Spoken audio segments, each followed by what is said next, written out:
Hi guys, I asked you guys on Instagram to send me some questions for a quick Q&A that I was going to do on Facebook.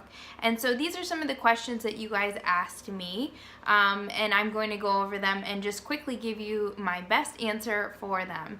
I didn't rehearse this. I am actually just copy pasted the questions, and I'm going to shoot the answers out as quickly as possible for you guys.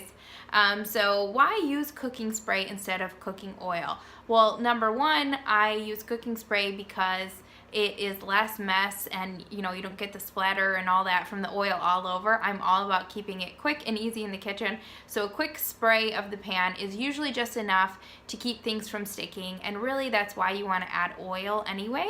Also, it just cuts back on some of the calories and the fat from the recipe that I really don't think is totally necessary when it comes to oil. I'm not against healthy fats or oil at all. I just think that I would rather add it into my cooking in a later part of the process where I can really add flavor back to the dish rather than in the cooking process that really you don't even taste or notice the difference anyway.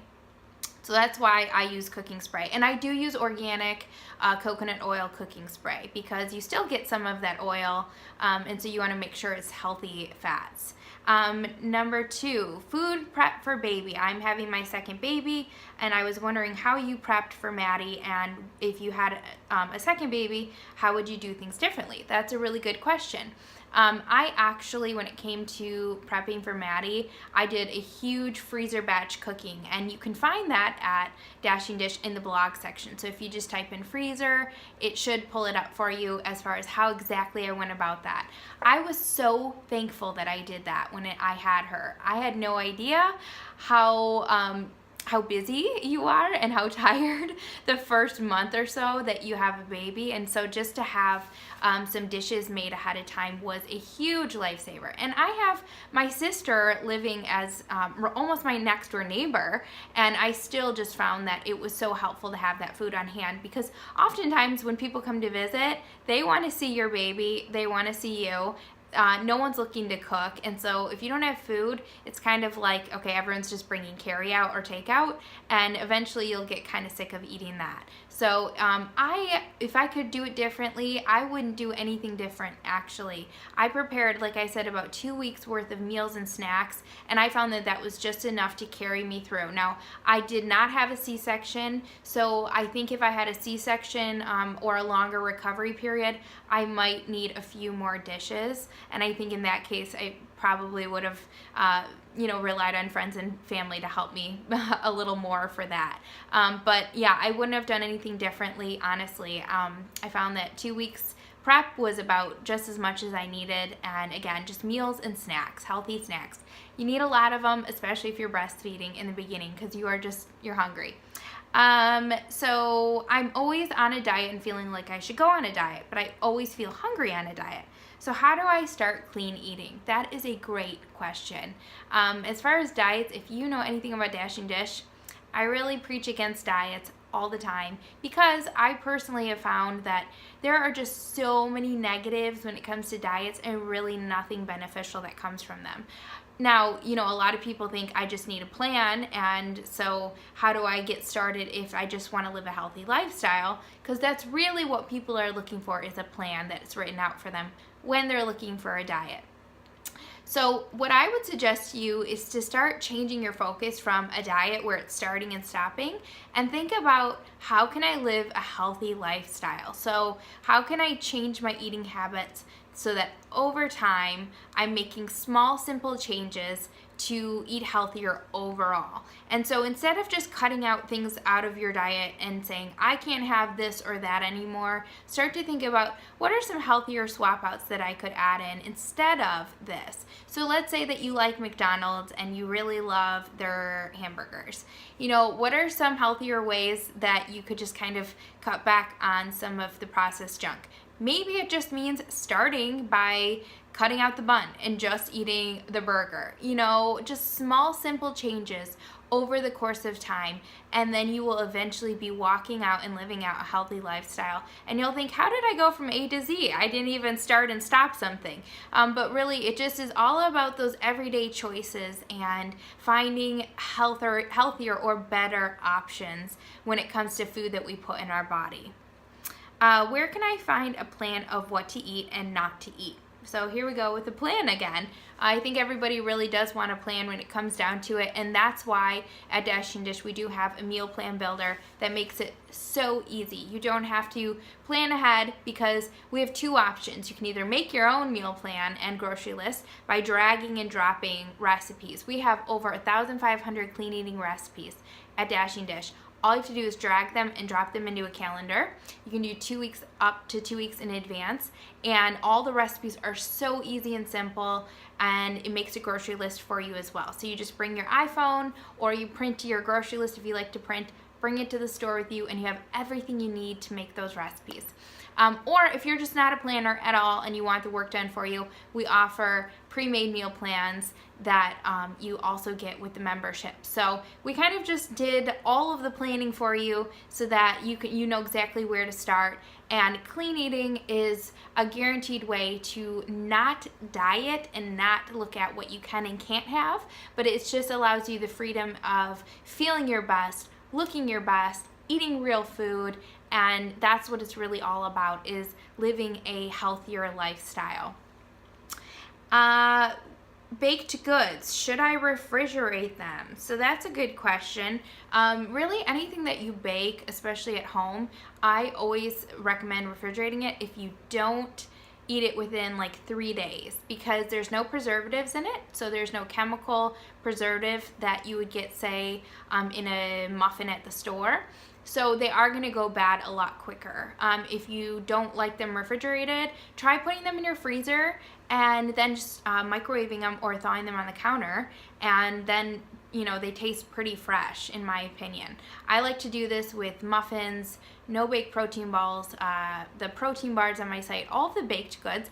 I put them in my freezer, I pull one out at a time, and I either microwave it for like 15 to 30 seconds, or I just eat it straight out of the freezer because I think it tastes delicious. And that way it's a quick, healthy snack as well. Okay, next question. Spiralized veggies, do they need to be frozen?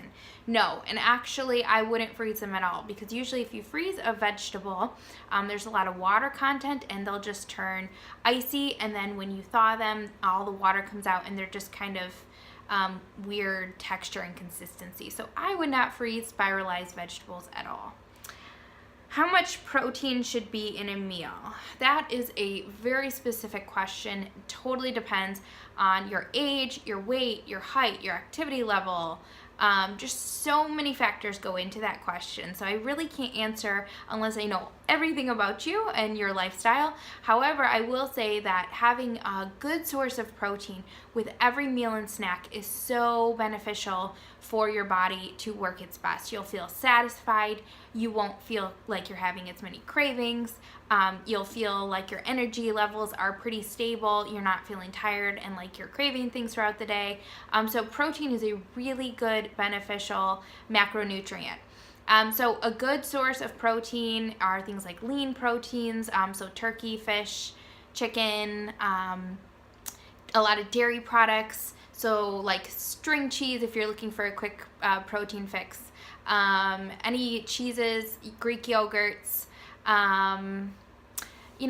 I'm trying to think of other good protein sources. I like bone broth protein powder. It is it's the cleanest form of protein powder that I've found. I used it pregnant and nursing, so I add that to a lot of my baked goods. So having a good source of protein, I'd say about 20 grams of protein is a good source of protein. For again, a meal or a snack will do your body wonders. Next question, what is best to eat before or after a workout? That is a good question. It depends on what time you're working out. It depends on your activity that you're doing. It depends on what you're eating. So that kind of all goes into play. I personally work out in the morning, but I don't work out first thing. I like to wake up, I like to spend time with the Lord, do different things in my morning, and then work out at about 8 o'clock in the morning. So I find that I'm really hungry if I wait until 8 o'clock to eat something. So I about 6 o'clock wake up, I have a protein muffin or some kind of snack that I made usually from my site. And then just one of those keeps me held over until after my workout. And then after my workout, I have one of my protein shakes. and that really just is a good combination for my body. I did have to kind of play around with it, especially when I changed my workout time and schedule, because when I worked out at 5 a.m., I couldn't eat anything beforehand because it was so early, and I would wake up so early, I would roll out of bed and practically work out. So if it's not a good time, if it's too early for you to eat something, you don't necessarily have to eat something, but it's beneficial to have a little something in your stomach, but not too much to the point that you get a stomach ache, if that makes sense. So play around with it, see what works best for your body. Usually carbs before workout and then protein after is a good safe bet as far as digestion is concerned. And last question, what are some ways to season and prep veggies so they taste good? Really, I promise you that if you try any of the recipes at Dashing Dish, you will have a whole new profound love for vegetables, because it is really one of my greatest goals to teach people how can we swap out things like pasta and add in things like spaghetti squash or zucchini or sweet potato in place of pasta. And pasta actually can be really good for you too. There's great options now made with chickpeas and quinoa. So pasta's not ruled out. I use that on Dashing Dish as well. But that just goes to show that you can really add veggies to almost any dish now. Cauliflower rice is a really good option to swap out rice, for example. But also, I like to just on an everyday basis have frozen vegetables on hand, because a lot of times veggies go bad in our fridge if we're not totally conscious of when we're eating them and how we're preparing them, because they go bad pretty quickly. So I like to have frozen veggies on hand. So frozen broccoli, frozen cauliflower. They even have frozen cauliflower rice now, which I love.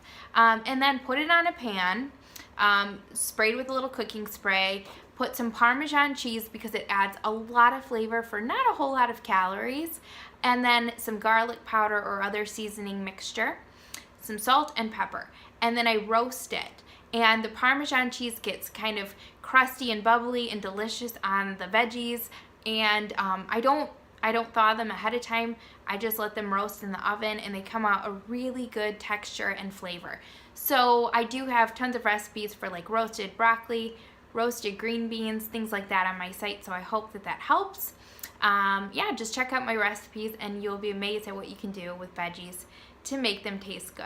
So I hope that this was helpful for you guys. If you have any other questions, I love answering questions, so send them my way at katie@dashingdish.com, and I hope you guys have a wonderful rest of your day.